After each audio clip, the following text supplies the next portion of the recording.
A certain man, widely regarded as the useless eldest son of Count Perdium, bore a reputation that overshadowed him.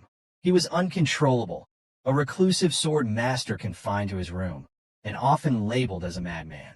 This man's name was Ghislain Perdium.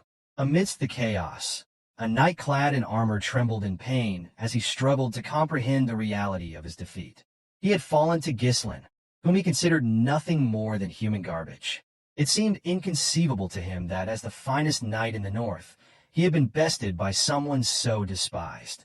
Surrounding the knight lay the lifeless bodies of several others who had shared his fate. As the injured knight quivered, another figure approached. The new arrival, a man adorned in fine armor and wielding a massive axe, questioned whether the surroundings were to the knight's liking. The man spoke of the substantial expense he had incurred in creating the traps, his tone cold and detached. His icy gaze bored into the injured knight as he inquired whether the place suited him. Enraged, the knight struggled to accept that someone like Ghislain, whom he deemed a worthless bastard, could orchestrate such a scheme. Through clenched teeth, he demanded to know if Ghislain had foreseen his plan. Ghislain moved closer, his expression unyielding, and revealed that he had anticipated every detail. He spoke of knowing the enemy's numbers, the identities of their spies, and even the source of their reinforcements. With a chilling calm, he told the knight that every move had played into his hands. Overwhelmed by the revelation, the knight struggled to grasp the truth. Raising his voice, he declared himself always to have a hidden ace, and demanded to know how someone as insignificant as Ghislain could have orchestrated such a victory. Before the knight could finish speaking, Ghislain silenced him with a kick to the face. He commanded him to stop talking. Removing his helmet, Ghislain declared his intention to win not only this war, but every conflict to come. He then asked the knight if he understood why victory was assured. Smiling, Ghislain confidently stated that he held all the plans necessary for triumph. The narrative shifted to a year earlier, taking place in a soldier's camp within the Lithuania kingdom near Perdium estate. Within one of the tents, Ghislain awoke abruptly, stunned to find himself alive. He instinctively placed a hand on his neck, verifying his survival. His mind raced as he recalled events from what's in his mind was mere moment earlier. A knight had disarmed him, knocking his sword away. As he fell to his knees, blood dripping from his mouth, the knight, distinguished by red hair and golden armor, proclaimed Ghislain's end.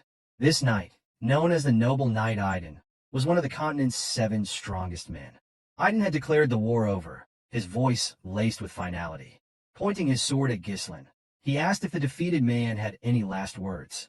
Struggling for breath, Ghislain admitted his regret at being unable to fulfill his vengeance. He added, with defiant resolve, that he hoped Aiden would meet his end. Aiden had smiled at the remark, dismissing it with derision and labeling Ghislain an arrogant fool. Aiden informed Ghislain that he had not anticipated him being the eldest son of the fallen Perdium household. He reminded Ghislain of how he had abandoned his family after the death of his sister. The revelation caught Ghislain off guard, prompting him to question how Aiden, a man from a different kingdom, could possess such knowledge.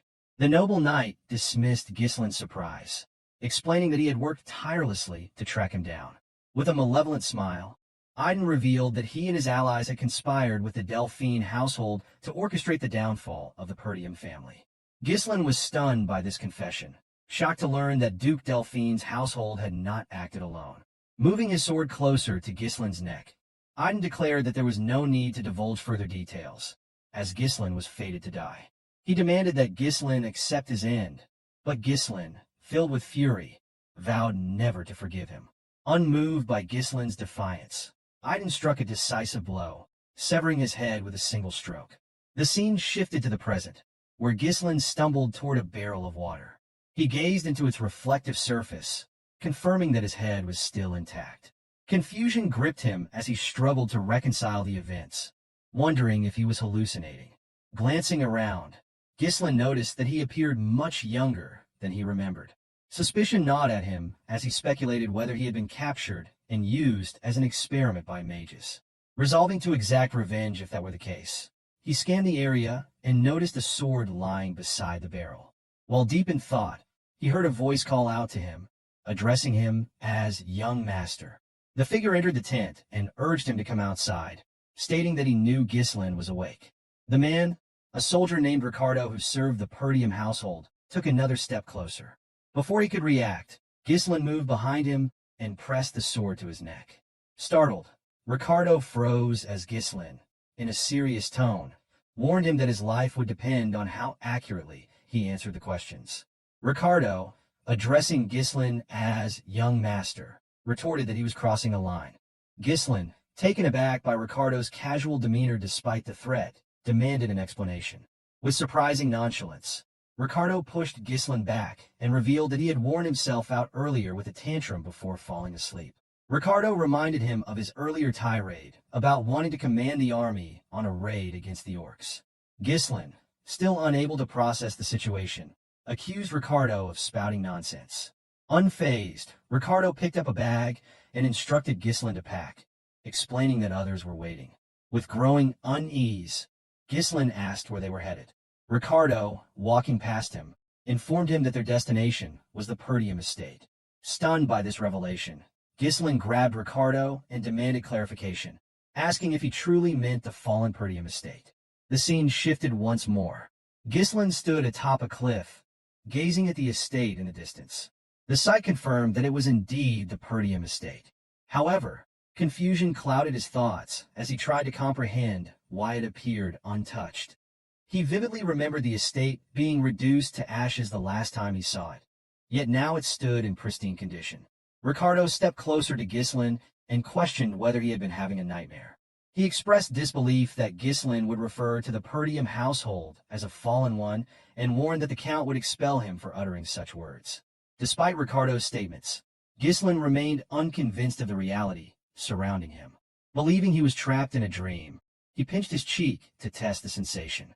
Feeling the sharp sting of pain, Ghislain came to the startling realization that everything was real.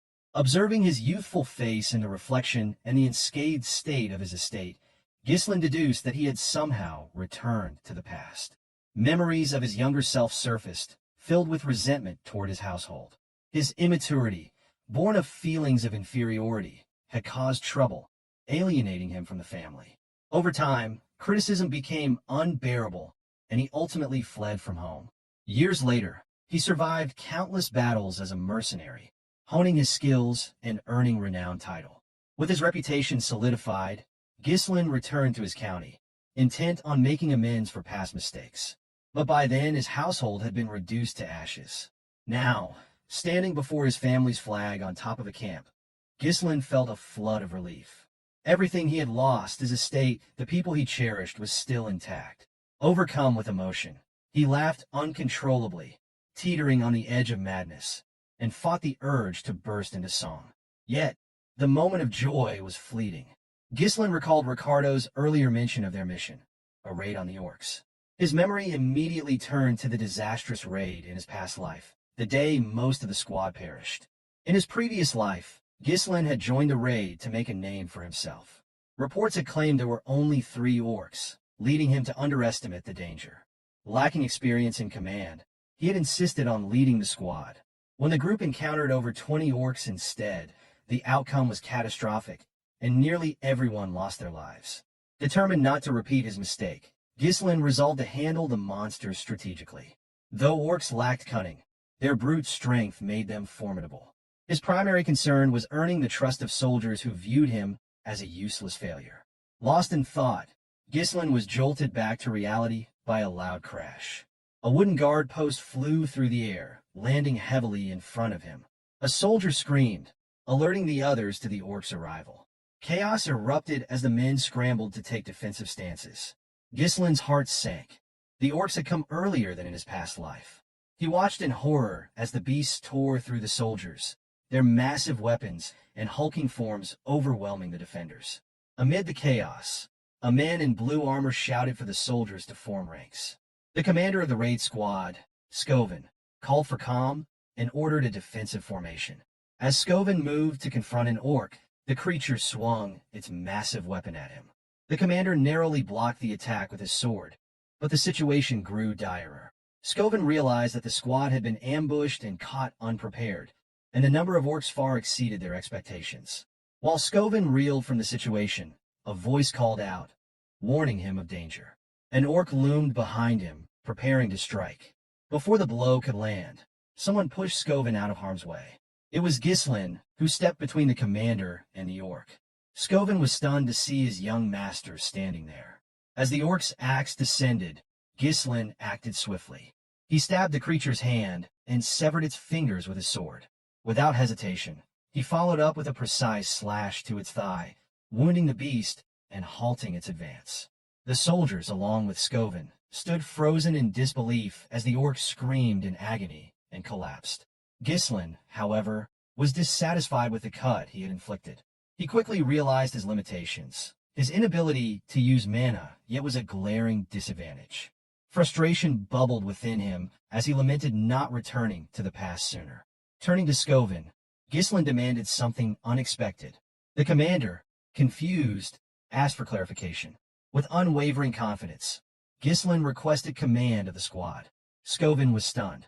He had always considered Ghislain